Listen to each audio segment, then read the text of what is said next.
Welcome back. You're also watching The World Today on Channels Television.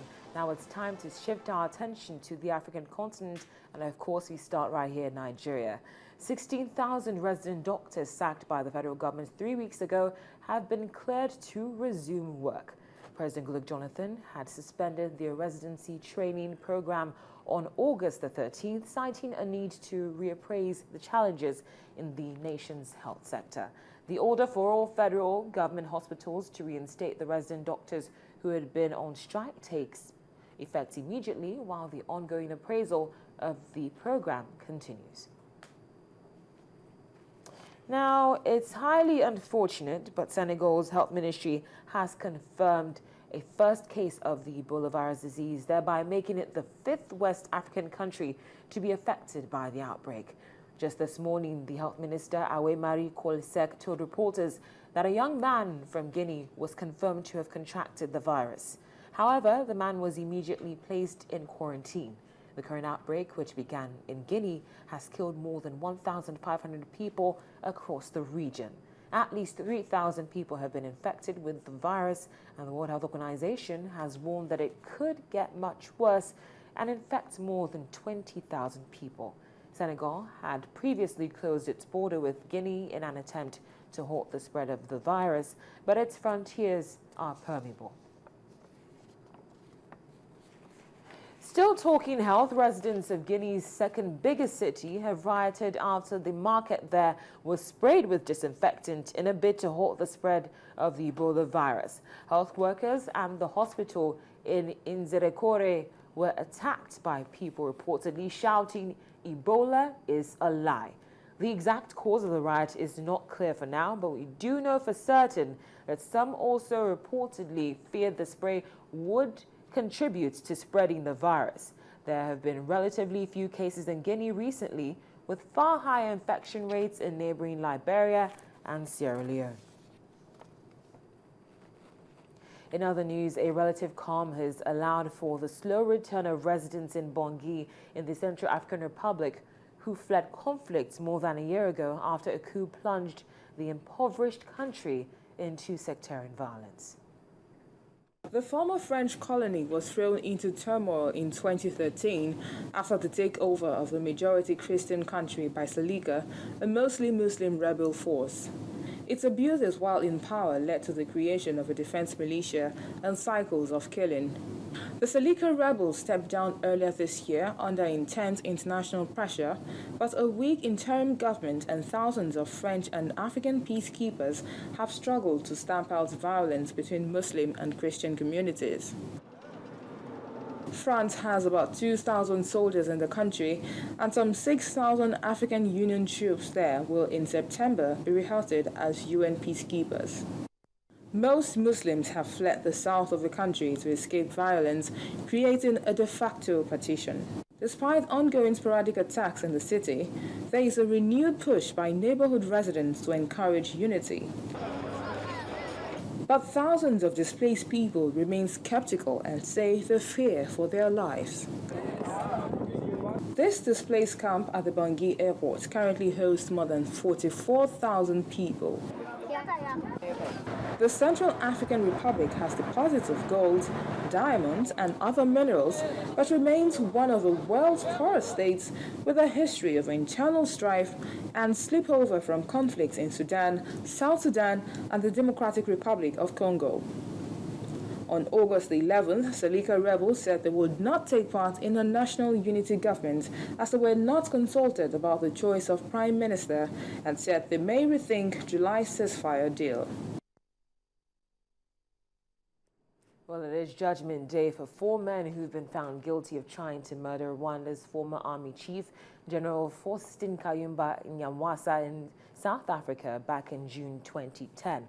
Another 2 suspects, including the alleged ringleader and the general's former driver, were acquitted. General Nyamwasa was shot and wounded outside of his home in Johannesburg. He'd come to live in exile in South Africa several months earlier after falling out with his former ally, Rwandan President Paul Kagame. Rwanda has denied involvement in the shooting, but the sentences will be handed down on the 10th of September. They have no quarrel against me. So these are people who are just being used. So just like those who have been released and the ones who have been sentenced, all of them are victims of the same government by which I am a victim. So me and them, we all suffer as victims from the same place. And the magistrate was very clear and said, this was politically motivated from Rwanda. And I think that's the main point. It's not about the individuals, it's about the action and the motive.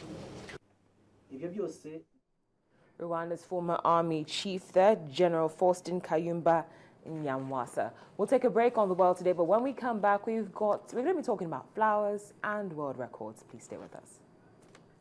If you want to know what's trending or you miss your favorite live shows, you can watch it all on our YouTube channel. Simply log on to www.youtube.com/channelsweb. Scroll down to your favorite program and click play. You can also view all uploaded videos by clicking on View All. Don't forget to subscribe and get the latest videos. If they are interesting, like them and be heard. Get connected with the channel's television YouTube page. The news at your fingertips.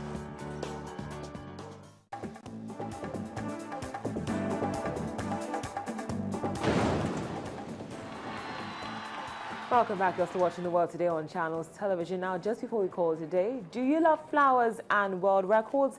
Then this next story is the perfect combination. Watch and appreciate. What does the man with the most Guinness World Records do when he's run out of records to break? He reclaims an old record that he lost. That's what Ashrita Foreman set out to do on Tuesday, August 26, as his group assembled the world's longest garland of flowers in New York. All right, yeah, well, I'm the organizer, so I get credit for it. This will be my 207th record, assuming it's accepted. You know, we have to send in all the documentation, you know, get all the surveyors, you know, sort of documentation and video of the entire thing. And so if it's accepted, it would be my 207th current record. Yeah. Back in 2011, Foreman, who admits it often scores the Guinness Book of World Records for challenges, broke the record for longest flower garland when he assembled a 2-mile garland, breaking the record of 1.6 miles, first set by a group in Tahiti. Just 4 months later, a team in India broke its record with a 3.1-mile garland. Okay, so it took us about 7 hours to put all this together. We had about 200 people working on it from probably about 35 or 40 different countries. And so it's 185,000 flowers. It's about 4.6 miles, you know, altogether. And it probably weighs somewhere between 3,700 pounds and 4,000 pounds. It will actually be the 208th record for the 59-year-old health food manager from Queens in New York. He also has the distinction from Guinness of the most records held at the same time by an individual. Foreman has been breaking Guinness World Records since 1979. His first entry in the Guinness Book he achieved by completing 27,000 jumping jacks. Since then, he's broken 562 records on all 7 continents, including balancing a pearl cue and finger for the longest continuous distance of 7 miles in front of the pyramids in Egypt, racing against a yak in Mongolia to set the 1-mile sack racing record, underwater agua pogo for 3 hours 40 minutes in the Amazon River in Peru, and bouncing the fastest mile on a kangaroo ball along the Great Wall of China. My friends, you know, climb Mount Everest, they swim the English Channel, you know, and we do, you know, Guinness records. So if someone breaks it, you know, it's an opportunity to do it again, you know. So we really don't, you know, count on that. I mean, we just really want to have the experience of breaking the record, and it's really it's a record about oneness. Like, you know, there's like 200 people who worked on this thing, and they all put in like, you know, 6 or 7 hours of hard work in the hot sun, and I really feel, you know, it's a group record. The Guinness World Records book is published in more than 100 countries and almost 40 languages, and is one of the highest-selling books. More than 120 copies were sold worldwide since its first publication in 1955.